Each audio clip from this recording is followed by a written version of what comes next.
کا دستور، دین نبی کا دستور، کتاب اللہ کا منشور، اہل حدیث کے دو اصول، اطیعوا اللہ و اطیعوا الرسول ورحمۃ اللہ وبرکاتہ۔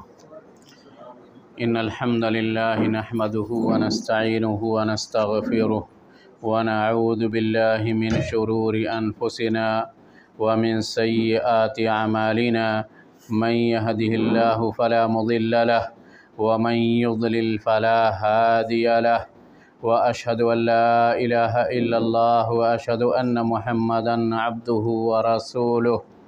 يا أيها الذين آمنوا اتقوا الله حق تقاته ولا تموتن إلا وأنتم مسلمون۔ يا أيها الناس اتقوا ربكم الذي خلقكم من نفس واحدة وخلق منها زوجها وبث منهما رجالا كثيرا ونساء، واتقوا الله الذي تساءلون به والأرحام إن الله كان عليكم رقيبا۔ يا أيها الذين آمنوا اتقوا الله وقولوا قولا سديدا يصلح لكم أعمالكم ويغفر لكم ذنوبكم، ومن يطع الله ورسوله فقد فاز فوزا عظيما۔ أما بعد، فإن خير الحديث كتاب الله، وخير الهدي هدي محمد صلى الله عليه وسلم، وشر الأمور محدثاتها، وكل محدثة بدعة، وكل بدعة ضلالة، وكل ضلالة في النار۔ معزز حاضرین، دینی ملی بھائیوں، بزرگوں اور دوستوں، گزشتہ ہفتے میں حج کے فضائل اور حج کے بعض مسائل کا تذکرہ کیا گیا تھا، جس میں حج کی فضیلتیں اور حج کا شرعی حکم بیان کیا گیا تھا۔ آج کے درس میں حج کے طریقے کے تعلق سے گفتگو ہوگی۔ حج میں بہت سارے اعمال انجام دیے جاتے ہیں، اگر ہر ایک کو دلیل کے ساتھ بیان کیا جائے تو شاید آدھے گھنٹے میں بات پوری نہیں ہوگی، اس لیے اختصار کے ساتھ صرف مسائل پر اکتفا کیا جائے گا اور دلیلوں کو ذکر نہیں کیا جائے گا۔ بنیادی طور پر حج کی 3 قسمیں ہیں۔ پہلی قسم حج افراد کہ جس میں حج کی نیت کرنے والا صرف حج کی نیت کرتا ہے، صرف حج کے لیے احرام باندھتا ہے۔ حج کی دوسری قسم ہے حج تمتع، جس میں حج کی نیت کرنے والا عمرہ اور حج دونوں کی نیت کرتا ہے۔ پہلے عمرے کی نیت کرتا ہے اور عمرہ پورا کرنے کے بعد احرام کو کھول دیتا ہے، مکمل طور پر حلال ہو جاتا ہے۔ پھر نئے سرے سے حج کی نیت کرتا ہے اور حج کے اعمال کو انجام دیتا ہے یہاں تک کہ اس کا حج مکمل ہو جائے۔ اسے حج تمتع کہتے ہیں۔ حج اور عمرے کے درمیان حج کرنے والا تھوڑا سا فائدہ اٹھاتا ہے، حلال ہو کر کے، احرام کو کھول کر کے، اسی لیے اس کا نام تمتع رکھا گیا ہے، حج تمتع۔ حج کی تیسری قسم ہے حج قران،